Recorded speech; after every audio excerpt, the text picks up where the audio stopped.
স্বাগত জানাই মোহনা টেলিভিশনের রাজনীতি বিষয়ক টক শো ভিন্ন মাত্রায়।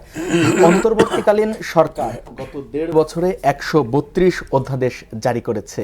অন্তর্বর্তী সরকার বিদায় নিয়েছে, নতুন সরকার শপথ গ্রহণ করেছে।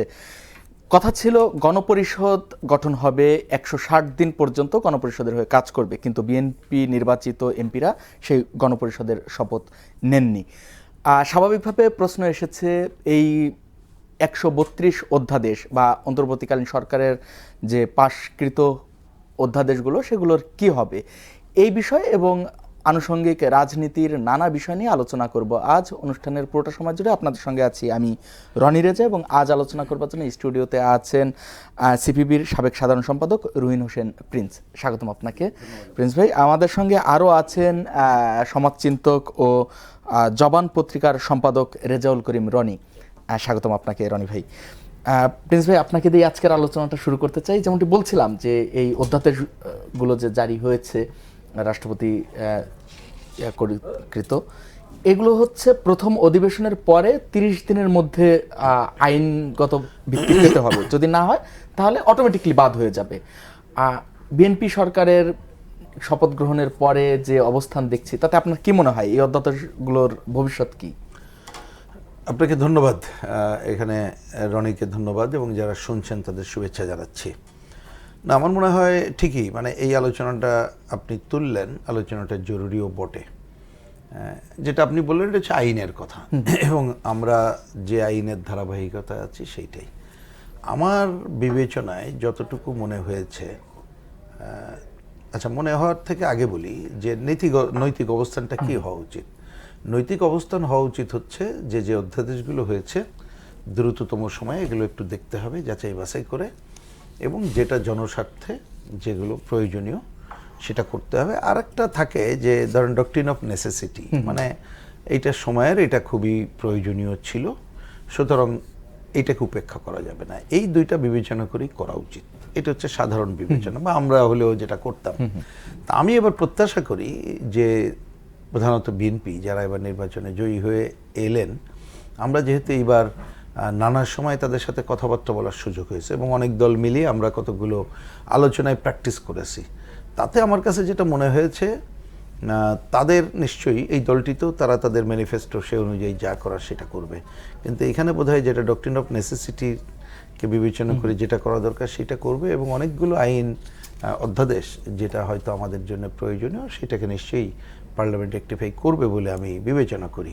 আর কিছু জায়গা যেটা বিতর্কিত জায়গাগুলো আছে, নিশ্চয়ই সেটি যদি অটোমেটিক্যালি, মানে এখন আলাপ আলোচনার সুযোগ না পাওয়া যায়, যদি ক্যান্সেল হয়ে যায়, আমার বিবেচনায় যদি মানুষের সপক্ষের ধারাবাহিকতা থাকে, এই জিনিসটাই নানাভাবে নানা ফর্মে নিয়ে আসা যাবে।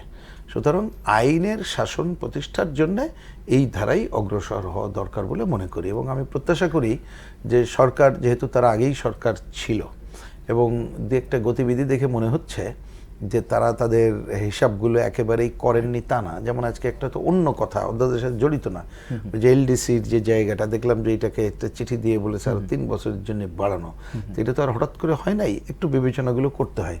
তা নিশ্চয়ই এই অধ্যাদেশগুলো তারা এতদিনে চিন্তাভাবনা করেছে। তা সুতরাং আমার মনে হয় দ্রুততম সময়ে এই ব্যাপারে আমরা একটা পজিটিভ জায়গায় করি, এবং আমি বাইরে থাকা অবস্থায় এই কথাটা বলতে পারি। আমি আজকে এখন সুনির্দিষ্ট করে কোনো কথা বলছি না, কিন্তু আমরা অচিরেই আমাদের বামপন্থীদের দিক থেকে এ ব্যাপারে আমাদের যে মতামতগুলো সরকারকে এক ধরনের সহযোগিতার মনোভাব নিয়ে, যে কোনটা কোনটা তার করা আমরা প্রয়োজন মনে করছি, কোনটা কোনটা মনে করি যে জোর জুলুম করে যেটা করেছে ধারা থাকা উচিত না, আপনারা সবার সাথে কথাবার্তা করেন। জাস্ট এই কথা বলে এই পার্টে শেষ করি। দেখেন, অনেক কিছু হয়তো আমরা এই মুহূর্তে মনে করতে পারি এটা খুব জরুরি কাজ, করে ফেলি, কিন্তু এই করার ক্ষেত্রে আইন দেখার ব্যাপার, একটু বিবেচনা করার ব্যাপার, একটু কথা বলার ব্যাপার, সময় নিয়ে করা দরকার। তাই না হলে অনেক সময় কিন্তু বদহজম হয়ে যায়, খিদে লাগলেই তো আপনি সব খেয়ে ফেলতে পারেন না। তা সেইগুলো বিবেচনা করেই আমার বিবেচনায় সরকার এবং আমাদের নবনির্বাচিত পার্লামেন্ট এগোবে বলে আমি প্রত্যাশা করছি। ধন্যবাদ আপনাকে রনি ভাই। যেমনটি প্রিন্স ভাই বললেন অধ্যাদেশগুলো সম্পর্কে, একই সঙ্গে আরেকটি আলোচনা পাশাপাশি আসে যে জুলাই সনদের আসলে কি হবে। এই আলোচনাটা ব্যাপকভাবে সঙ্গত কারণেই এসেছে, আপনি যদি একটু বিশ্লেষণ করেন। ধন্যবাদ।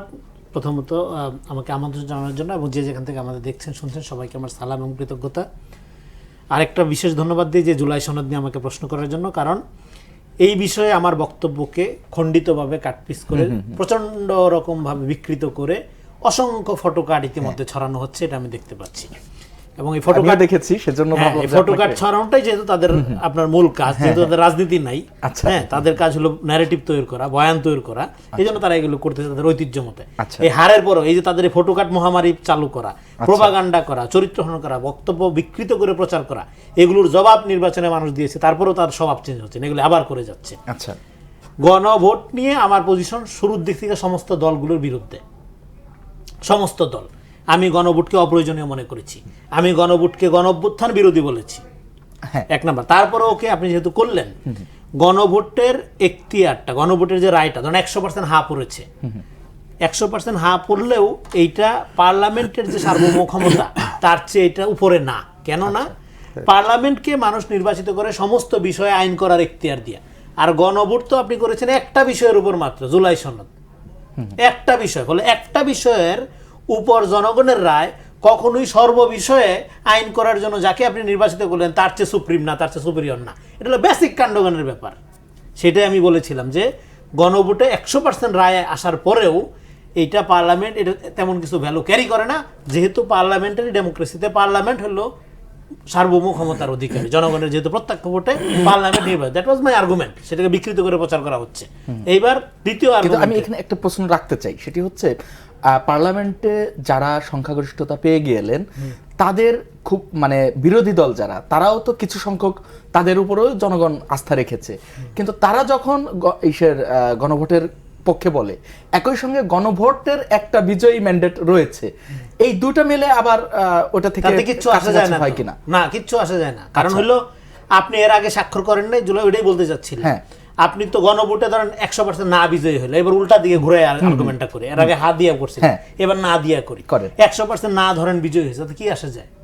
আপনি তো স্বাক্ষর করেছেন না জাতির সামনে, সবার সামনে, প্লিজ ভাই আপনারা স্বাক্ষর করছেন না টিপ টিপ বৃষ্টিতে যায়, হ্যাঁ, তো আপনারা তো অলরেডি জাতির কাছে কমিটেড। আচ্ছা, তো বলে আপনি হা ভোট না ভোটে যাওয়াটাই তো অদরকারি ছিল, রাষ্ট্রীয় টাকা অপচয় করেছেন। আচ্ছা, এখন তাহলে এখন এটা হলো জাস্ট আপনার ফ্যাসাদ তৈরি করার জন্য, জাস্ট কেচাল তৈরি করার জন্য। আচ্ছা, এটা সরকার দেখেন, একটা হলো লিগ্যাল আর একটা হলো পলিটিক্যাল। পলিটিক্যাল সমস্যার সমাধান যদি পলিটিক্যালি না করা হয়, এটা অলওয়েজ বিপদ রেখে আনে, এটার পরিণতি ডেঞ্জারাস হয়। এটা আপনার 111 সরকারের সময় আপনারা দেখেন নাই? ফলে এইটা আমাদের সংস্কার লাগবে, আমাদের সংস্কার না, আমি বলি পুনর্গঠন লাগবে, কিন্তু সেই পুনর্গঠন প্রক্রিয়াটা হইতে হবে গণতান্ত্রিক, সাংবিধানিক এবং লিগ্যাল, লেজিটিমেট, বৈধ হইতে হবে। এখন গণ অভ্যুত্থান কোনো তারা যে যুক্তিটা দিচ্ছে, আবার তারা যেহেতু অনেক যুক্তিবাদী, গণ অভ্যুত্থান তো তাহলে বৈধ কোনো কাজ না। হাসিনা অবৈধ ছিল, এই কারণে আমাদেরও একটা প্রচন্ড রকম রক্তক্ষয়ী গণ অভ্যুত্থান করতে হয়েছে। অবশ্যই গণ অভ্যুত্থান বৈধ কাজ না। এই হাসিনা যে সংবিধান করছিল, ওই সংবিধানের বিরুদ্ধে কোনো কথা বললে এটা রাষ্ট্রদ্রোহিতা ছিল, এবং সংবিধান সংশোধন করা যাবে না মর্মে সে আইন করছিল, পঞ্চদশ সংশোধনী, যেটা ইটসেলফ অসাংবিধানিক। কারণ সংবিধান সংশোধন করা যাবে এই রীতিটাই সাংবিধানিক রীতি। ফলে সংবিধান দিয়ে আপনি অসাংবিধানিক রাজনীতি করতে পারেন। একইভাবে আমি বলতেছি, একইভাবে আপনি জুলাই সনদের তর্ক, জুলাইয়ের আপনার ভিত্তিকে, জুলাইকে লিগ্যাল এন্টিটি ধরে আপনি যেটা করছেন জুলাই বিরোধী অসাংবিধানিক দাবি চাপাই দিচ্ছেন। অসাংবিধানিক শুধু না, অগণতান্ত্রিক প্রক্রিয়া আপনি চাপাই দিচ্ছেন। ফলে জুলাই, এবং আপনি নিজে জুলাইয়ের একমাত্র ঠিকাদার আর বাকি সব গাদ্দার, এইভাবে সমাজকে ভাগ যে আপনি করছেন, তার কুফল আপনি মানুষ অন্যদের উপর চাপাই দেওয়ার চেষ্টা করছেন। জুলাই সংস্কারের ব্যাপারে বিএনপি নোট অফ ডিসেন্ট সহ এগ্রি করছে, স্বাক্ষর করেছে, এবং জনগণ বিএনপিকে 2/3 মেজরিটি দিয়ে বিজয়ী করেছে। ফলে বিএনপির মতো করে তার যে ইস্তেহারটা প্রণয়ন করছে, জুলাই সনদে তার যে অবস্থান এবং তার যে ইস্তেহারের অবস্থান, তার মধ্যে একটা সামঞ্জস্যপূর্ণতা আছে। এর মধ্যে একটা কন্ট্রাডিকশন দেখাইতে পারলে আমি বলছিলাম, চ্যালেঞ্জ দিয়েছিলাম যে কথা বলে সাইরা দিব, তাইলে সে জুলাই সনদে যেভাবে স্বাক্ষর করছে, সেভাবে ইস্তেহার প্রণয়ন করছে, এবার জনগণ তাকে বিজয়ী করছে। সে তার প্রক্রিয়া শেষ করি, এটা উচ্চ করার পরে আসে, তার সে এই প্রক্রিয়া মেনে জুলাই সনদ বাস্তবায়ন করবে, সংবিধান সংস্কার প্রক্রিয়ার মধ্যে হাত দিবে। সেই প্রক্রিয়াটা কেন এইভাবে হাত দিবে? কারণ সে একটা লিবারাল ডেমোক্রেটিক পার্টি, সে আপনার মতো ইডিওসেন্ট্রিক সংঘবাদী আরএসএস এর রাজনীতি করে না। ফলে বিএনপি সংস্কার না শুধু পুনর্গঠন করবে, কিন্তু তার লেজিটিমেসি, তার বৈধতা, তার গণতান্ত্রিক প্রক্রিয়া আদব ঠিক রেখে করবে। এইটাই হলো আপনার সাথে বিএনপির রাজনীতির তফাৎ, কথা পরিষ্কার। এবার আপনার সাথে আপনি উচ্চকক্ষ নিয়ে বলছেন। উচ্চকক্ষে এখানে আমার আর্গুমেন্ট হলো, যেহেতু বাংলাদেশের পার্লামেন্টারি ডেমোক্রেসিতে এটা আপনার ফার্স্ট পাস দ্য পোস্ট যেটাকে বলা হয়, তাতে করে জনগণ যেমন ধানের শীষের ভোটাররা এই যে 2/3 ম্যান্ডেট দিয়ে আপনাকে প্রতিনিধি হিসেবে ধরেন আপনাকে এমপি হিসেবে বানাইলো, এইবার আপনি ওইখানে গিয়ে করলেন কি আপনার প্রতিপক্ষ কলিগ যারা এনসিপি জামাত তাদের ভোটের আসনে ভোটের অনুপাতে আপনি এমপি বানাইলেন উচ্চকক্ষে। আমি তো আপনাকে ধানের শীষে ভোট দিয়ে আপনাকে এখতিয়ার দিছি, শুধু আমি তো ওকেও দিতে পারতাম তাইলে। না, সেটা তো নিম্নকক্ষের জন্য, কিন্তু উচ্চকক্ষেও বলতেছি, উচ্চকক্ষে এই যে তাহলে আপনি ভোটের অনুপাতে যে চাচ্ছেন এখন, তাইলে এটার সাথে জাতীয় সরকারের তফাৎ কি? আচ্ছা, আমি প্রথমে জাতীয় সরকার করে আপনি যে ক্ষমতা ভাগাভাগি করতে চাইছিলেন, হ্যাঁ আপনি যে বেশি চাইছিলেন, সেটা তো একই জিনিস ঘুরে চাচ্ছেন আপনি।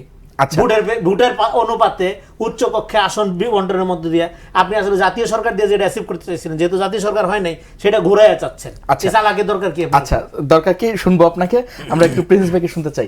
প্রিন্স ভাই, উচ্চ কক্ষের প্রয়োজনীয়তাটা কেন? যদি এই প্রথমত আচ্ছা এটা শেষ করে দেই, বাংলাদেশের মধ্যে উচ্চ কক্ষের প্রয়োজনীয়তাই নাই, তারপরে যেহেতু করছে বিএনপির আপনি 31 দফার মধ্যে এটা নিয়ে আসছে, কি মনে করে নিয়ে আসছে তারা ভালো বুঝতে পারবে। বাংলাদেশের মতো জায়গায় প্রথমত এর প্রয়োজনীয়তাই নাই। আচ্ছা, যতটুকুন বুঝি উচ্চকক্ষের প্রয়োজনীয়তাটা হচ্ছে ক্ষমতার ভারসাম্য রক্ষার জন্য, যে নিম্নকক্ষে একক আধিপত্য হয়ে গেলে যে কোনো কিছু তারা বাস্তবায়ন করে ফেলতে পারে। এই যদি আসন হারেই উচ্চকক্ষেরও আসন বন্টন হয়, নিম্নকক্ষের আসন হারে, তাহলে উচ্চকক্ষ কোনো কার্যকারিতা থাকে কিনা? আচ্ছা, আমি একটু বিশেষভাবে ধন্যবাদ জানাই। রনির সাথে তো এর আগেও কথা বলেছি, হয়তো বাস্তব কারণ সবটা সবসময় ভালোভাবে শুনতে পারিনি। উনি প্রথম পার্টটা যেটা অপ্রয়োজনীয় এটা বললেন, এটুকু আমি আগেও শুনেছি, কিন্তু উচ্চকক্ষ বিষয়ে রনির ভাবনাটা আজকে আমি প্রথম শুনলাম। কিন্তু ঘটনাচক্রে আমি জানি না কি কারণে তার যে পুরো বক্তব্য যুক্তি এবং আমাদের পার্টি এবং বামপন্থীদের একটা দুইটা দল উচ্চকক্ষ বাদে তো 100% ঐক্যমত্য আছে। এবং আমি উচ্চকক্ষ আসি তার আগে ওইটা বলে নিই, আমরা প্রথম দিনই বলেছিলাম যে গণভোট অপ্রয়োজনীয় ওইখানে এবং পরে। এবং আমার ওই যে ফটো কার্ড বললো বলে আমি কথাটা বলি না, ওর কাছে একটু প্রভোক্ট হয়ে বললাম। 11 তারিখে চর্চার একটা প্রোগ্রামে গেলাম ভোটের আগের দিন, তো ওরা ফটো কার্ড করলো যে গণভোটের ফলাফলে না, সংস্কার নির্ভর করবে সংসদের উপরে। আমার ছবি সহ এবং পরে বহু গালাগালি, তাতে আমি ধারধারি না বললো বলে। তার মানে আমি বলছি যে এই পয়েন্টে উনার আর্গুমেন্ট আমাদেরও একই কথা, আলোচনার দরকার নাই। এবং এইটাও আমি জোর দিয়ে বলছি, আমি এটাও বলেছিলাম যে ধরেন না ভোট জিতলো, আমরা ক্ষমতায় গেলাম, আমরা তো 70 অনুচ্ছেদের পরিবর্তন চাই, ক্ষমতার ভারসাম্য চাই, আমি কি করবো না? অবশ্যই করব। কিন্তু সেটার ও যে 3টা পয়েন্ট বলেছে, গণতান্ত্রিক, সাংবিধানিক, আইনি, সেটা হচ্ছে সংসদ। ক্লিয়ার? আমি সেটাকে আবার মনে করাই দিচ্ছি এই কারণে, কারণ তারা এখনো পর্যন্ত যে তথাকথিত আর্গুমেন্ট ফলাফল নিয়ে করছে, আমরা এখনো মনে করি যে এর কোনো লিগ্যাল ভিত্তি নাই, এটা অপ্রয়োজনীয়, এটা আলোচনার দরকার নেই। দ্বিতীয়ত, এবার আসি উচ্চকক্ষ নিয়ে আমাদের পজিশন ক্লিয়ার, ওটা তো ওইখানেই বলা আছে যে বিএনপির সাথে বহু প্রশ্নে আমরা একমত, কিন্তু এই প্রশ্নে আমাদের দ্বিমত, আমরা বাংলাদেশের প্রেক্ষিতে গণভোট মনে করি না। উনি আর একটা গুরুত্বপূর্ণ আর্গুমেন্ট দিয়েছে, এটা আমি যেহেতু পার্লামেন্ট ইন সেশন, তারা যদি কখনো সংবিধান পরিবর্তন করে উচ্চকক্ষটা আনেন, আমি এটা মনে রাখার জন্য বলবো তার এই আর্গুমেন্টটা খুবই গুরুত্বপূর্ণ। অন্য অর্থে যদি বলি যে তারা যেভাবেই করুক না কেন, একটা তো তারা জামাত বা অন্যরা চাইছে হচ্ছে ভোটের অনুপাতে, আর এরাও করতে চাইছে যে হইলো কে বলে সংসদ নির্বাচিত তাদের অনুপাতে, কিন্তু সেইটা আরো আলাপ আলোচনা করে করুক। আমি এটা সফট পজিশন বিএনপির জন্য আমি মনে করি, তাহলে এটা লিগ্যাল হবে। এবং আপনি যে পয়েন্ট তুললেন যে উচ্চ পরিষদের যে কাজের কথা বলা হয়েছে, আরো বিচার বিবেচনা করে করা দরকার বলে মনে করি। এবার ছোট্ট কথাই বলে দিই, আমাদের বিবেচনায় দেখেন উচ্চকক্ষ পৃথিবীর যে সমস্ত জায়গায় বা আমরা দেখি তার প্র্যাকটিসগুলো দেখি, আদল তো একটা হইতে হয়, কিন্তু যেখানে ধরেন প্রাদেশিক গভর্নমেন্ট আছে, বিভিন্ন ফেডারেল সিস্টেম প্রধানত, তারপরে ধরেন এই যে আদিবাসী বা অন্য যে অনেক ধরনের এই ধরনের আছে, সেই দেশগুলোতে হয়। তা বাংলাদেশের কিন্তু এই দুইটা দেখবেন ওই রকমের না, আমরা অন্যভাবে ধারণ করতে পারি। এর বাইরে যদি বলেন, ওই যে মুক্তিযুদ্ধের পরে যে নতুন দল জাসদ হয়েছিল, তারা যে পয়েন্টটা নিয়ে আসছিল সেটা হচ্ছে বিভিন্ন শ্রেণী পেশার প্রতিনিধিত্ব রাখার জন্য তারা করতে চায়। এবং বিএনপির মধ্যেও দেখবেন একসময় তারা বলেছিল যে তারা উচ্চকক্ষ এই ধরনের বিভিন্ন শ্রেণী পেশা না হোক, এই ধরনের কি বলে বুদ্ধিজীবী, জ্ঞানী গুণী তাদেরকে নিয়ে করতে চাই। কিন্তু আমরা এই কথাটা আমি কিন্তু সব ভাষাই বলছি, যেহেতু তারা সেশন, এটা আমরা অপ্রয়োজনীয় মনে করি। আমাদের বামপন্থীরা একেবারেই মনে করি না যে বাংলাদেশের মতো জায়গায়, যে একটু আগে যে আর্গুমেন্টে বললাম, এই জন্য দরকার নেই। আর আমি বিএনপিকে বলবো তাদের বিবেচনা করা দরকার যে তারা কিন্তু ইচ্ছা করলে এখন ওই ধরনের বিভিন্ন শ্রেণী পেশায় নিয়োগ করতে পারবে না, কারণ পার্লামেন্টে অপোজিশন, তাদের পজিশন ডিফারেন্ট, বায়াস্ট করবে। আর একটা হচ্ছে তাদেরকে হয়তোবা অনেককে এখানে প্রোভাইড করতে পারে নাই, এইটা করতে যে পুরো এটা একটা গুবলেট হয়ে যাবে। এবং এইটা যে কারণে যদি কোনো একটা যুক্তিতে কেউ মনে করে যে একটা আপার হাউস থাকো ক্ষমতা চেক অ্যান্ড ব্যালেন্সের জন্য, এবং আলী রিয়াজ সাহেবরা কাগজে বাঘের মতো আমাদের নতুন করে শিখে গেছে কলমে কাগজে লিখলেই নাকি ফ্যাসিবাদ থাকবে না। হ্যাঁ, মনে করে যে এই সংবিধান সংশোধন নিম্নকক্ষ করবে, এটা নাকি উচ্চকক্ষ ঠেকাবে। আরে বাবা, তাও এখানে বলা আছে উচ্চকক্ষ যা করবে নিম্নকক্ষই ফাইনাল করতে হবে। তো ওনার এই কথাগুলো কোনো এটা কিন্তু ওনার সামনেই বলেছি, আমি বলে রিপিট করলাম। সুতরাং আমরা মনে করি বাংলাদেশের ক্ষেত্রে উচ্চকক্ষ প্রয়োজন নেই, বরঞ্চ একটা প্রধান কাজ দরকার। এই সংসদ হচ্ছে আইন প্রণয়নকারী সংস্থা। দ্রুত স্থানীয় সরকার নির্বাচন দিয়ে অতীতে যেগুলো ঘটে নাই আমাদের সংবিধানে আছে, ওইখানে স্থানীয় সরকার সমস্ত কাজের দায়ভার স্থানীয় উন্নয়নের এই জায়গাগুলো দিয়ে যদি কাজগুলো করতে পারে, সংসদকে যদি আমরা কার্যকরী করতে পারি, তারপর আলাপ আলোচনা হোক, কখনো প্রয়োজন মনে করলে তখন আমরা বিবেচনা করব।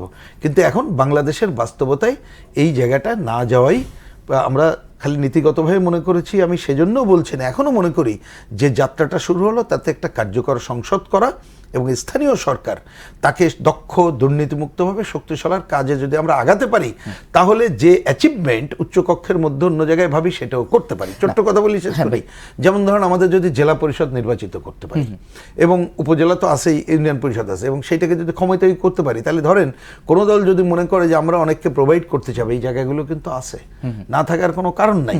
সুতরাং ওই কাজটাই আমরা প্রধান বলে মনে করছি। জি, আমি যে কারণে প্রশ্নটি এইভাবে করেছিলাম যে উচ্চকক্ষের প্রয়োজনীয়তা যদি না থাকে, তাহলে তো মানে আলাদা উচ্চকক্ষ গঠনে খরচ আছে, রাষ্ট্রীয় খরচ আছে, নানা বিষয় আছে, তাহলে প্রয়োজন নেই। কিন্তু এই প্রয়োজনীয়তা নেই বলে তো যেন তেন ভাবে একইভাবে যদি না করাটাই উত্তম কিনা, তাহলে প্রশ্ন আসে। আমি আপনাকে একটু পরে শুনতে চাই রনি ভাই, আপনার কাছে আমি প্রশ্নটি নিয়ে আসতে চাই যে তাহলে এখন এই উচ্চকক্ষকে অ্যাভয়েড করার কোনো সুযোগ আছে কিনা সাংবিধানিক ভাবে? আছে, অবশ্যই থাকবে না কেন?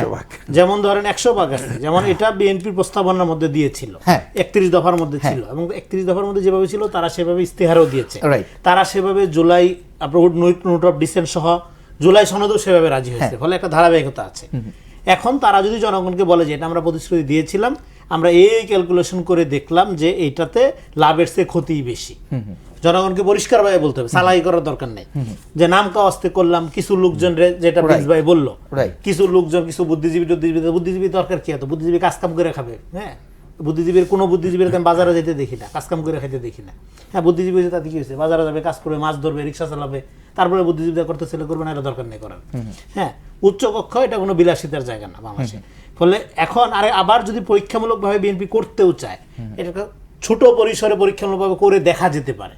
আচ্ছা, কিন্তু অলরেডি যেহেতু উচ্চকক্ষ ফাংশন করে যে সমস্ত দেশে, সেই সমস্ত দেশের যে কন্ডিশন, একটা ফেডারেল সিস্টেম থাকে, হ্যাঁ, অনেক বেশি বৈচিত্র্য থাকে, প্রতিনিধিত্বের দরকার পড়ে। তো আমাদের এখানে যেহেতু ওরকম নাই, হ্যাঁ, তো সেক্ষেত্রে এখানে উচ্চকক্ষের প্রয়োজনীয়তা নাই, এটাই বেশিরভাগ মানুষ মনে করে, আমিও এটা মনে করি। তো তারপরেও বিএনপি যেহেতু একটা ক্ষমতার ভারসাম্যের কথা বলছে, ভারসাম্যের জন্য এটা প্রস্তাবনা করে ফেলেছে, তারা 31 দফার মধ্যেই ছিল। তো ফলে এটা যদি করেও খুবই মিনিমাম পরীক্ষামূলকভাবে ছোট করে করা যেতে পারে। তারপরে যদি এটা ভালো ওয়ার্ক করে, ওকে, ডেফিনেটলি এটা ওয়ার্ক করবে। কিন্তু এইটা দেখেন, সবার আগে আমাদের মনে রাখতে হবে এটা একটা গরিব মানুষের দেশ, বিলাসিতা করার সুযোগ আপনার নাই, মানুষ খাইতে পারে না, এটা হলো গুরুত্বপূর্ণ জিনিস। এক্স্যাক্টলি, আমার একটা গাড়ির চাকাও যদি কিনতে হয় 50,000 টাকা দিয়ে, একটা এমপির জন্য, একটা উচ্চকক্ষের জন্য, আমি মনে করি ডাহা অবশ্যই। আচ্ছা, একটা ফ্যামিলি বাইচা যায় 50,000 টাকা হইলে, তো ফাইজলামি করার সুযোগ নাই। এই যে সরকারি অফিসগুলো এত এসি, এত চকচকা, একটা গরিব মানুষের দেশ, দরকার নাই এগুলো এই বিলাসিতা করার। আচ্ছা, এটা মনে রাখতে হবে, এটা বারবার মনে রাখতে হবে যে আমরা আমাদের দেশের জনগণের সার্বিক উন্নয়ন, সার্বিক মান উন্নয়ন নাই, সরকার চকচকা হবে, আরো সরকারি লোকজন আরো চকচকা হবে, আরো উন্নত হবে। হ্যাঁ, সরকার এবং সরকারি চাকরি, সরকারি পদ পদবি, এগুলো লুটপাটের একটা সোনার হরিণ হবে। এই আওয়ামী কাঠামো থেকে আমাদের বাইরে হইতে হবে। আচ্ছা, আপনি লুটপাটের কথা বলছিলেন, অনিয়মের কথা বলছিলেন।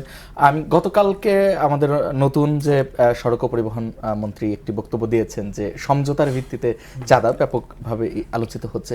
আপনি এই বক্তব্যটাকে, এই বক্তব্যের প্রথম কথা হলো, এই বক্তব্যের প্রচন্ড প্রতিবাদ হয়েছে বিএনপির তরফ থেকে, বিএনপির সমর্থক নেতাকর্মীরা, আর বিএনপির বিরোধী যারা, তারা এটা দিয়ে ন্যারেটিভ পলিটিক্স বানাচ্ছে। আচ্ছা, কিরকম ন্যারেটিভ পলিটিক্স বানাচ্ছে? যে ধরেন এটার সাথে অন্য বিষয়ের বক্তব্য জুড়ে দিয়ে, হ্যাঁ, দিল্লি নয় পিন্ডি নয় সমঝদার ভিত্তিতে সাদা হলো বিএনপির পজিশন। হ্যাঁ, তারা এটা নিয়ে ন্যারেটিভ প্রোপাগান্ডায় নামছে, অপপ্রচারে নামছে, চরিত্র হননে নামছে। আর এটার মূল এটার যে প্রতিবাদ সমালোচনা, এটা যে গঠনতান্ত্রিক মানে গঠনমূলক যে পজিশন নেওয়া, সেটা বিএনপির সমর্থকটা নিয়েছে। বিএনপি পন্থী লোকজনরা আমি দেখেছি প্রতিবাদ করতে, অথচ এটার গঠনমূলক সমালোচনাটা বিরোধী পক্ষের কাছ থেকে আসার কথা ছিল। কিন্তু বিরোধী পক্ষরা যেহেতু মননে মগজে আলট্রা ফেসিস্ট, জামাতের আওয়ামী বিরোধী আওয়ামী রাজনীতি করে, জামাতের আমির প্রশ্ন রেখেছেন যে এটি মানে চাঁদাবাজির জাতীয়করণ করা হচ্ছে কিনা। না, এই যে চাঁদাবাজির জাতীয়করণ না, চাঁদাবাজি এটা তো ধরেন তার মানে এটা হলো তার যে পজিশনটা, আমি তো আগেই বললাম এটা বিএনপির ভিতর থেকে প্রচন্ড রকম সমালোচনার সুযোগ। অলরেডি এনি আরেকজন প্রতিমন্ত্রী তো শুধু এনি সাহেব বলছেন, তারপরে ছাত্রদলেরও অনেকে করেছেন, ছাত্রদলের অনেকে প্রতিবাদ করেছেন। হ্যাঁ, তার মানে কি, তার মানে এখন আপনি এটা দিয়ে ন্যারেটিভ না করে আপনি কনস্ট্রাকটিভলি প্রপোজালটা দেন যে আপনি এটা বুঝেন নাই যে চাঁদাটা এই ফ্যাকশন হয়। ভাই আপনিও যথার্থই বলছিলেন যে এই গঠনমূলক সমালোচনাটা করার দায়িত্ব ছিল হচ্ছে বিরোধী দলের, কিন্তু সরকার দলেরও কিন্তু একটা দায়িত্ব আছে। এই বক্তব্যের পরে যেহেতু তারা পছন্দ করছে না, সরকারের পক্ষ থেকে কোনো ব্যবস্থা নেওয়া হয়েছে? সরকারের পক্ষ থেকে ব্যবস্থা, আসল বক্তব্য যেটা দেওয়ার সেটা তো এই আপনার এনি সাহেব দিয়েছেন উনি, এবং ইভেন তারেক রহমান নিজের পজিশন যেটা ওইটাই বিএনপির পজিশন, যে কি তার এটা নিয়ে আমি ওনাকে জিজ্ঞাসা করছিলাম। দেখেন, চাঁদাবাজি এটা আমাদের একটা কাঠামোগত সমস্যা, এটা বিএনপি জামাত এনসিপি আওয়ামী লীগের সমস্যা না, এটা সামাজিক ব্যাধি। আচ্ছা, এটা দূর করার জন্য আপনার সুনির্দিষ্ট পরিকল্পনা লাগবে, প্ল্যান লাগবে। কিরকম?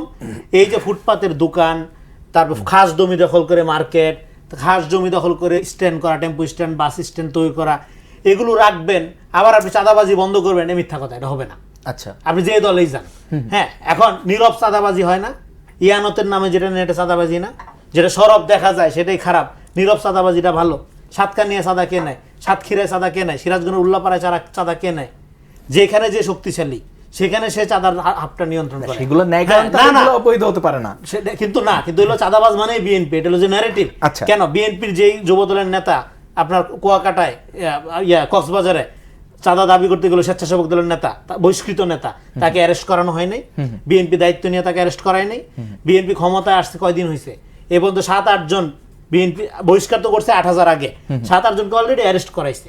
ফলে চাঁদাবাজ, সন্ত্রাস, এগুলো দুর্নীতিবাজ, এদেরকে দূর করার ক্ষেত্রে বিএনপির একটা ঐতিহ্য আছে। আপনাদের অপারেশন ক্লিন হার্টের কথা মনে থাকার কথা। ফলে বিএনপির আজকে যারা বিএনপি ক্ষমতায়িত হয়েছে মনে করে যে চাঁদার সুযোগ আছে মনে করতেছে, তারা নিজেদের জীবনকে ঝুঁকির মধ্যে ফেলতেছে। এরা সবার আগে মারা বিএনপি সন্ত্রাসী মানে সন্ত্রাস দূর করার ক্ষেত্রে, চাঁদাবাজ দূর করার ক্ষেত্রে সবার আগে নিজেদের লোককে খুঁজে পায়, অন্য দলের লোকরে পরে খুঁজে পায়, বেশিরভাগ সময় পাই না, সবার আগে নিজেদের লোকরে মারে। এটা হলো বিএনপির ঐতিহ্য। ফলে এই জায়গার থেকে হ্যাঁ, রবিউল ইসলাম নতুন দায়িত্ব নিয়ে উনি যে জিনিসটা বুঝে নাই, ওই যে জিনিসটা ব্যাখ্যা করে নাই, এটার ব্যাখ্যা ওনাকে দিতে হবে। এটার আমরা প্রতিবাদ জানাই যাচ্ছি, ডেফিনেটলি এটা ওনাকে পরিষ্কার করতে হবে। উনি যদি এটা না বুঝে তাহলে বুঝতে হবে যে উনি এই দায়িত্বের যোগ্য না। আচ্ছা, প্রচুর যোগ্য লোক আছে, দায়িত্ব নেবে, কোনো সমস্যা নাই। কিন্তু এইটাকে জাস্টিফাই করবো ইনায়া বিনায়া, এই মাথা আমরা এখনো বিক্রি করি নাই, অসুবিধা নাই। হ্যাঁ, ফলে কিন্তু যেইটা উনি মিন করে নাই সেইটাকে নিয়ে ফটোকাট প্রচার করা, অন্য বক্তব্য টেনে এনে হ্যাঁ ওনাকে ভিলিফাই করা, চরিত্র হনন করা, এবং গোটা বিএনপি মানেই হলো চাঁদাবাজকে জাতীয়করণ করা, প্রোটেক্ট করার একটা প্রক্রিয়া নিচ্ছে, এই মিথ্যাচার করা যাবে না। আচ্ছা, ডেফিনেটলি রবিবার এই বক্তব্য আপত্তিজনক, প্রতিবাদযোগ্য, আমরা নিন্দা জানাই, সবাই নিন্দা জানাচ্ছে, বিএনপির আগেই বললাম এটা। কিন্তু এইটাকে ম্যানুভারিং করে যেভাবে ব্র্যান্ডিং করা হচ্ছে, এটা আওয়ামী পলিটিক্স, আওয়ামী লীগ এভাবে করতো। আপনি যদি কনস্ট্রাকটিভ ক্রিটিক করে, বিরোধী অবস্থানে থাকে, তাদের কাজ তো হচ্ছে আপনারা নানাভাবে সমালোচনা করা। এইজন্য তো বলি, যখন আমরা কনস্ট্রাকটিভ ক্রিটিক করতেছি, এবার আপনারাও যদি কনস্ট্রাকটিভ ক্রিটিক করেন, রবি সাহেবের তো এতক্ষণে বাধ্য হয়ে যাইতো উনি জাতির সামনে এসে বলেছেন ক্লিয়ার করার জন্য। কিন্তু আপনি যখন এটা ম্যানুভারিং করবেন, চরিত্র হনন করবেন, তখন উনি কি বলবে যে আমি তো এটা মিন করি না, আমার বক্তব্য এটা না। আপনি তো ওনারা সুযোগ দিয়ে দিচ্ছেন। আচ্ছা, প্রবলেমটা হলো যারা ভুল করবে, সরকারি দল যারা, তাদের সমালোচনাটা যদি আপনি প্রপারলি না করে আপনি যদি এটাকে সেন্সেশন তৈরি করার জন্য করেন, তখন যেটা হবে, তখন তারা বলবে যে এগুলিতে সবই অপপ্রচার, প্রপাগান্ডা। তখন তার যেখানে কারেকশন দরকার সেই জায়গাটা আমরা মিস করে যাব।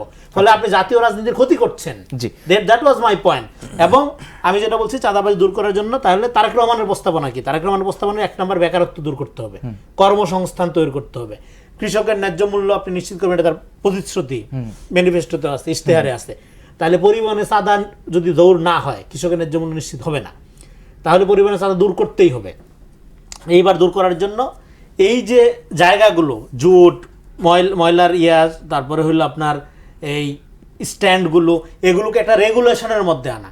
সিঙ্গাপুর, আমেরিকা, নিউ ইয়র্কেও আমি ফুটপাতের দোকান দেখছি, সেখানে তো লোকাল মাফিয়ারা চাঁদাবাজি করে না, কারণ হলো ওটা একটা রেগুলেশনের মধ্যে আছে। ফলে আপনার চাঁদাবাজের যে চাঁদার যে ক্ষেত্রগুলো, এগুলোকে একটা রেগুলেশনের মধ্যে আনা, এবং সবার আগে যেটা দরকার স্থানীয় পর্যায়ে কর্মসংস্থান নিশ্চিত করা, এবং সবার আগে আইন শৃঙ্খলা পরিস্থিতি ঠিক করা। আপনি যদি আইনের শাসন নিশ্চিত করতে পারেন তাহলে 50% সমস্যার সমাধান হয়ে যাবে। ধন্যবাদ আপনাকে। আমরা একটু রহিন হোসেন প্রিন্স আপনাকে শুনতে চাই।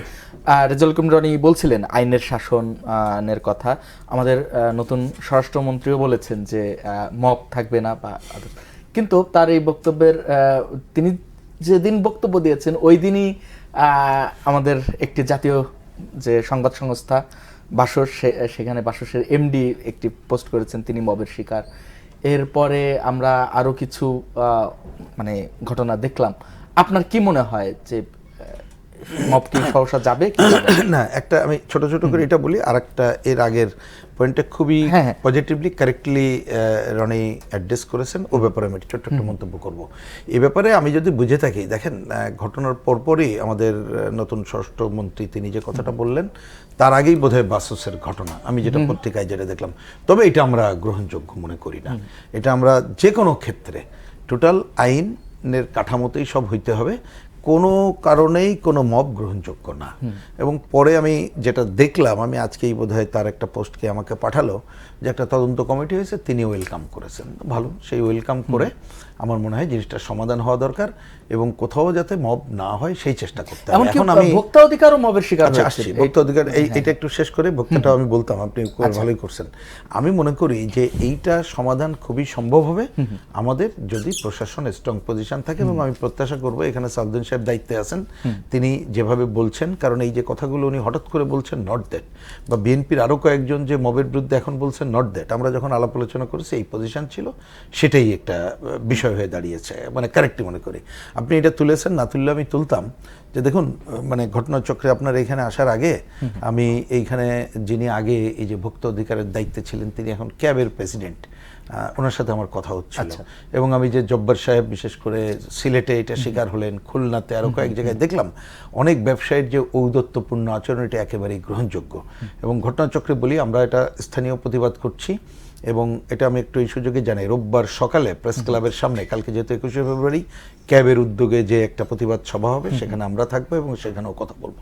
বোঝার জন্য বলছি, আমার কথা হচ্ছে এইগুলো একটু স্থানীয়ভাবে, কারণ একটা ঘটনা পরম্পরা আসছি তো, কালকেই সব ঠিক হয়ে যাবে তা না, কিন্তু যখন আমরা এটাকে জিরো টলারেন্স দেখানো হবে এবং যারা করছে তাদের বিরুদ্ধে ব্যবস্থা গ্রহণ করা হবে, আমরা কিন্তু এটা চলে উদ্ধার করতে পারবো যদি সরকার ঠিক থাকে। আমি প্রত্যাশা করি সেটাই ঘটবে। প্রথম আলোর ঘটনা এগুলো আমরা জানেন, আজকে ওইখানে গিয়েছিলাম দেখতে, ওইখানে একই কথা বলেছি, সরকার না চাইলে এটা হয় না, কারণ এটা হবে। এবার আমি খালি ছোট মন্তব্য করলেই হবে। আমার বিবেচনায় দেখেন, এই যে চাঁদাবাজি এবং অন্য জায়গাগুলো করছেন, উনি একটা শব্দ এখানে আনছেন, রেগুলেশনের আওতায় আনা, তাই তো? আমি যদি বুঝে থাকি, আসলে এই কথাটাও তো আমরা অনেকদিন বলছি। আমি একটা ছোট্ট উদাহরণ দিই, ধরেন আমি অফ হ্যান্ড দুইটা উদাহরণ ছোট ছোট দিলেই আলোচনাটা আরো ক্লিয়ার করবো। আমি কংক্রিট জায়গায় থাকতে চাচ্ছি, কারণ যে নতুন সরকার আসছে তার আন্তরিকতা থাকলে তারা এই জায়গায় যাবে কিনা, বের থেকে ভালো পথ হলে আমরাও মানতে রাজি আছি। আমার কথা পরিষ্কার। ধরুন চাঁদা নেওয়ার সময় তারা লিগাল পজিশন যদি আমি বলি, কারণ আমি আমার বহুদিন ধরে বলি, দেশে একটা হচ্ছে আইনি দুর্নীতি আছে, এটা আইন করে আইনি দুর্নীতি। তো তারা এটা করছে কি জন্য? ইন দ্য নেম অফ যে আমরা শ্রমিকদের স্বার্থ রক্ষা করব। কিন্তু কে না জানে, আপনি যান, আমরা যখন যাই টিকিট কাটতে বলে যে ভাই আমাদের চাকরি জীবনের পরে কিছুই থাকবে না। তো এইটা তো ওইভাবে চাঁদার আপনি যদি একবারে সুযোগ দেন, 10 টাকার এক জায়গা থেকে নেয়ার 10 জায়গায় হচ্ছে, তাহলে এটা বন্ধ করে দেন। বন্ধ করে আপনি যখন টিকিট এবং অন্য টিকিটের, সেটা একটা বড় আলোচনা, আমি তার মধ্যে যাচ্ছি না, যেভাবে ভাড়া নির্ধারণ হয় যথাযথ কিনা, ওই জায়গাটার মধ্যে যদি আপনি একটা রেগুলেশন আওতায় আনেন যে এই টিকিটিং বা এই জায়গা থেকে কথার কথা অমুক টাকাটা চলে যাবে এই ধরনের একটা ফান্ডে, যা শ্রমিকের কল্যাণ করার জায়গায় যাবে, তাহলে তো আপনার এই চাঁদাবাজির জায়গা লাগে না। Very simple. আপনি যদি এটা তথাকথিত আইন করে দেন যে 10 টাকা নেওয়া যাবে, আপনি তো চোখের সামনে দেখতেছেন এটা 500 টাকা নেওয়া হচ্ছে, যার জন্য এই যে দ্রব্যমূল্য সহ কে না জানে। এবং এই ব্যাপারে আমি ধন্যবাদ জানাই, প্রাইভেট গাড়ি আটকে অফকোর্স সেটা আমি আসছি, ওই কথাটা আমি একটু পরে শেষ করব। ঠিকই ইয়াং ম্যান রবিউল, আমি ইয়াং ম্যানই বলবো, আমাদের তুলনায় খুবই টকশোতে অনেক বেশি সোচ্চার কণ্ঠ, কিন্তু মন্ত্রী হয়েছে, একটু হিসাব নিকাশ করে কথা বলা দরকার এবং আশা করি সে তার ব্যাখ্যা দেবে। আর আমি এই পয়েন্টে ধন্যবাদ জানাই অ্যানি, সেও ইয়াং ম্যান, সে অলরেডি সড়কে চাঁদাবাজি একটা বলেছে। সুতরাং আমি জিনিসটা এইটা নিয়ে এইখানে কি বলে যে সমালোচনার জন্য সমালোচনা না থেকে যেতে চাই। এবার আমি আপনার ওই কথা বলি, দেখুন যতক্ষণ আমাদের পজিশন, আমি পুরনো কথাই রিপিট করছি, আমি নাথিং নিউ, আমরা বলেছি যে এই ধরনের ফুটপাত এটা তো মুক্ত করতে হবে চলাফেরার জন্য, ক্লিয়ার। যতক্ষণ পর্যন্ত বিকল্প কর্মসংস্থান না পাচ্ছি, কারণ দেশে ইউনূস সাহেব তো দরিদ্রের সংখ্যা বাড়াই দিয়ে গেছে, কর্মহানি করে গেছে, কর্মসংস্থান নাই, তাহলে আপনি এই বসার সুযোগ দেন, দিলে কথার কথা এই যে রাস্তাটা আছে, আপনি কথার কথা 30% একটা বসার রেগুলেশন করে দেন, 70% ফাঁকা রাখেন, একেবারে দাগ দিয়ে করে, এবং এই টাকাটা আপনি সিটি কর্পোরেশন নিয়ে নিক, তাহলে চাঁদাবাজিটা বন্ধ হয়ে যাবে। আপনি নিয়ে তাদের সুবিধাজনক কাজটা দেন, এবং এটা বললেন আমাদের কল্যাণ ট্রাস্ট করে দেন, ভেরি সিম্পল। এবং দুনিয়াতে যেমন, আমি একটা বাইরে অত যাওয়া হয় নাই, আমি একটা খালি ছোট্ট একটু উদাহরণ দিয়ে বলি, কারণ এগুলো হয়তো আমার থেকে যারা দায়িত্ব পালন জানেন। প্যারিসে দেখি কি রাস্তাতে গেলাম যে এরকমের সব বসে, তো আমি জিজ্ঞেস করলাম ওদেরকে যে ভাই এই রাস্তা কি সবসময়, বলছে না, উইন্টারে যখন এই ধরনের ট্যুরিস্ট সিজন তখন এটাকে মিউনিসিপ্যালিটির কাছ থেকে তারা নিয়ে নেয় ভাড়া, এবং একেবারে লিমিটেড জায়গা আছে, তাদেরকে কর দেয়, সে অনুযায়ী বসতে দেওয়া হয়। এবং ওইখানে যেয়ে দেখলাম যে একটা জিনিস কিনবেন আপনি, কি বসে খাইলে এক দাম আর হাতে নিয়ে গেলে আর এক দাম, আইনে করছে কেউ, কিন্তু কোনো মাইন্ড করতেছে না। তা আপনি আমাদেরকে এইরকম নিতে হবে, একই জায়গায় জমা হবে এবং সেইটা শ্রমিকের কল্যাণ সুনিশ্চিত হবে, আপনি সেটা পার্টিসিপেটরি মেথড করেন।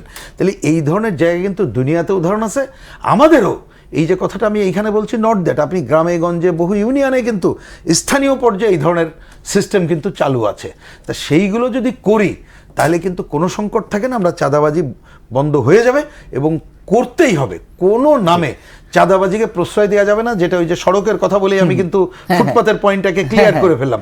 হঠাৎ করে আপনি একটা গাড়ি গেছে রাখছেন, আপনাকে একটা কাগজ নিয়ে আসলো 50 টাকা, কে কথার কথা বললো অমুক ভাইয়ের লোক, না অমুক ভাইয়ের লোক বলে কোনো জিনিস নাই, চলতে মতো হঠাৎ করে থামিয়ে দিয়ে কোনো ভাইয়ের লোক বলে কোনো জিনিস নেই। কোনো রাস্তা যদি এরকম মনে হয় বিজি রাস্তা আমরা রাখতে দেবো না, দিলে আধা ঘন্টার জন্য রাখবো, কোনো টাকা দিতে হলে এটা চলে যাবে আচ্ছা সিটি কর্পোরেশন, এবং সিটি কর্পোরেশনের দেখভালের যারা করবে তাদের 1 টাকা নগদ নিতে পারবে না, সিটি কর্পোরেশন তাকে পে করবে, আপনি ক্যাশলেস জায়গা, মানে পুরো জিনিসটা একটা আইনের আওতায় নিয়ে আসছে। চমৎকার বিশ্লেষণ করলেন আপনারা দুজনই। আমি শেষ প্রসঙ্গ আপনার কাছে আর আসতে পারবো না, যার কারণে এবারই শেষ করে রনি ভাইয়ের কাছে যাবো।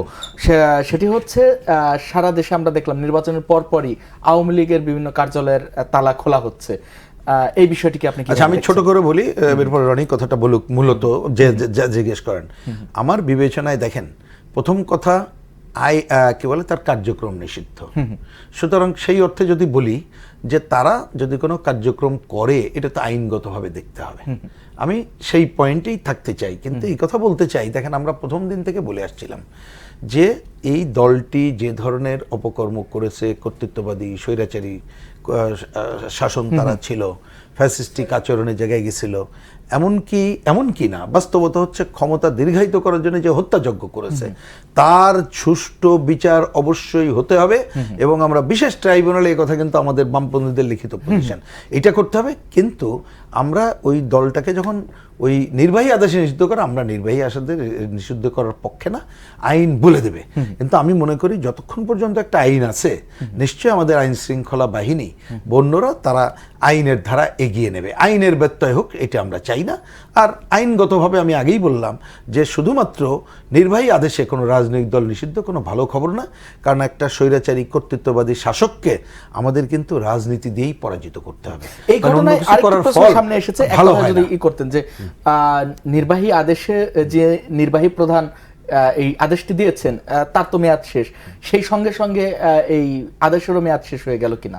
মনে হয় না, সেটা হয় না, বুঝছেন, সেটা হয় না, ব্যক্তির আদেশ, রাষ্ট্রের আদেশ। ধন্যবাদ রেজাউল করিম রনি, একদম শেষ পর্যায়ে চলে এসেছি। আপনি যদি বলতেন, প্রিন্স ভাইকে শুনছিলেন, এরপরে আমি প্রশ্ন করতে চাই। ডেফিনেটলি আমরা দেখেন এখানে আমাদের একটা বড় শিক্ষা আছে জামাত ইসলামকে নিয়ে। জামাত ইসলামকে কিন্তু প্রপারলি ডিল না করার কারণে, জামাতকে একটা ঘুঁটি হিসেবে রেখে দেওয়ার কারণে আজকে দেখেন জামাত ইসলামের অবস্থাটা কি দাঁড়াইছে।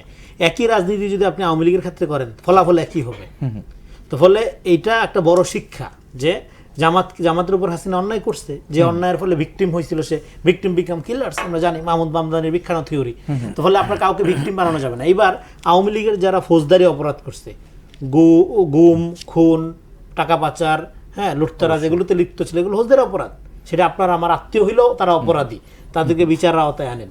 আর যারা আওয়ামী লীগকে একটা রাজনীতি মনে করে, ধরেন সে মনে করে আওয়ামী লীগ করাটা ভালো, এখন believe in wrong thing is more dangerous then believe in nothing. এখন সে যে এটা রং একটা বিশ্বাস, রাজনীতি এবং ফ্যাসিবাদ যা আলাদা, তাকে পলিটিক্যালি এডুকেটেড করেন, তাকে রাজনৈতিকভাবে পুনর্বাসন করে। আমি এই জন্য আমি যে প্রস্তাবনাটা দিয়েছিলাম, বিএনপিকে ধন্যবাদ আমার এই কথাটা রাখছে, তারা বলছে ট্রুথ অ্যান্ড হিলিং কমিশন একটা করবে। হিলিং কমিশন করে যারা আপনার ট্রমাটিক, দেখেন দুই দিক থেকে ট্রমাটিক জনগোষ্ঠী নিয়ে দেশ গঠন হয় না। একদিক দিয়ে আওয়ামী লীগের যারা অনুসারী তারাও তো ট্রমাটিক, কারণ হাসিনা পালাই গেছে, নেতার কাছে কর্মী পালাই গেছে, নর্মাল সাধারণ ইমোশনাল সমর্থকরা এখানে একটা বিপদের মধ্যে আছে। এটা একটা। অন্যদিকে যারা নির্যাতিত 15 বছর ধরে, তারাও ট্রমাটিক। ফলে দুই বিক্ষুব্ধ অবস্থার মধ্যে থেকে দেশ জাতি গঠন হবে না। তাহলে কি করতে হবে? রিকনসিলিয়েশন লাগবে।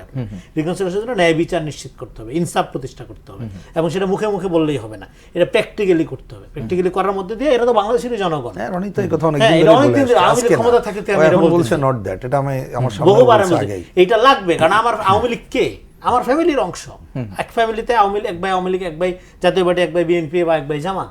সো এখানে ইন্টিমেট এনিমিকে ক্লিনজিং করে কখনো সমাধান করা যায় না। এটা ক্লিনজিং করতে গেলে এটা বিপদ বাড়বে, ট্রমা বাড়বে, আপনি এটা ন্যাশন বিল্ডিং হবে না। ফলে যারা এগুলোকে পুঁজি করে রাজনীতি করতে চায়, বুঝতে হবে। দেখেন, আপনি যদি ধরেন এই যে ভোটের সময় আওয়ামী লীগের কি কদর বাইরে গেছে, বাড়ি বাড়ি চালের বস্তা পাঠাচ্ছে, আওয়ামী লীগের কি দরদ তারা দেখাইছে, হিন্দু বাড়িতে কি দরদ তারা দেখাইছে। হ্যাঁ, তো এটা তো আমরা জানি যে এটা পলিটিক্যালি ইউজ করা। আওয়ামী লীগকে পলিটিক্যালি ইউজ করা যাবে না, একে ভিকটিম বানানো যাবে না। রাজনীতি করুক। হ্যাঁ, তাকে যেটা করতে হবে, তাকে এই প্রথমত তার নাগরিক এবং মানবিক মর্যাদা এনশিওর করতে হবে যে কোনো মূল্যে। আপনি ধরেন আরেকটা কথা, আপনি যদি বিজয়ী হয়ে থাকেন তখন আপনার পরিচয়টা কি হবে? হ্যাঁ, আপনি যদি পরাজিতের মতোই আচরণ করেন, ও আপনার সাথে যা করছে আপনি তার সাথে তাই করেন, তাহলে আপনার বিজয়ের কোনো গৌরব থাকে না। আচ্ছা, ফলে আমাদের ন্যাশন বিল্ডিং প্রজেক্টের জন্য গুরুত্বপূর্ণ হলো অপরাধীদের বিচার করা, যারা অপরাধ করে নাই তাদেরকে পলিটিক্যালি পুনর্বাসন করা। এবং এই নির্বাচনের মধ্যে দিয়ে আমি মনে করি এক ধরনের রিকনসিলিয়েশন হয়ে গেছে। কারণ যারা আওয়ামী লীগে ভোট দিত ক্লাসিক্যালি, তারা কি অন্যান্য মার্কায় বিভক্ত হয়ে ভোট দিয়ে দেয় নেই? দিছে তো, দেওয়ার মধ্যে দিয়ে। ফলে এইটা এমনিতে একটা ইয়ে হয়েছে। আর এখন আওয়ামী লীগের অফিস খোলাটা, এটা যেটা বলে হ্যাঁ এটা লিগেলি অন্যায়, সেটা করলে ডেফিনেটলি আইন শৃঙ্খলাকারী বাহিনী অ্যাকশন নিবে। আরেকটা হলো যে আপনি তো অলরেডি পুনর্বাসিত হয়ে গেছেন অন্যান্য দলে, আওয়ামী লীগ ছিল না ইলেকশনে। আপনি হয় ধানের শীষে ভোট দিচ্ছেন, না হয় অন্য মার্কায় দিচ্ছেন, না হয় দাঁড়িপাল্লায় দিচ্ছেন, যে মার্কায় দেন, যার মধ্যে আপনি পলিটিক্যালি নিজের মতো করে কিন্তু এক ধরনের রিকনসিলিয়েশন হয়েছেন। ফলে এই নতুন পরিবর্তিত পরিস্থিতিতেই আপনাকে রাজনীতির করার কথা চিন্তা করতে হবে। আওয়ামী লীগের দায়ভার আপনার নেওয়ার দরকার নেই, এটা আওয়ামী লীগই নেবে। আচ্ছা, হ্যাঁ, নতুন করে এখানে নেওয়ার কিছু নেই। জি, ধন্যবাদ আপনাকে রেজাউল করিম রনি, ধন্যবাদ রহিন হোসেন প্রিন্স। দর্শক, ধন্যবাদ জানাই আপনাদেরও এতক্ষণ সঙ্গে থাকবার জন্য। আজকের মতো বিদায় নিচ্ছি। আগামীকাল দেখা হবে একই সময়ে, নতুন কোনো অতিথি নিয়ে আলোচনা হবে, নতুন কোনো বিষয়ে। সঙ্গে থাকুন।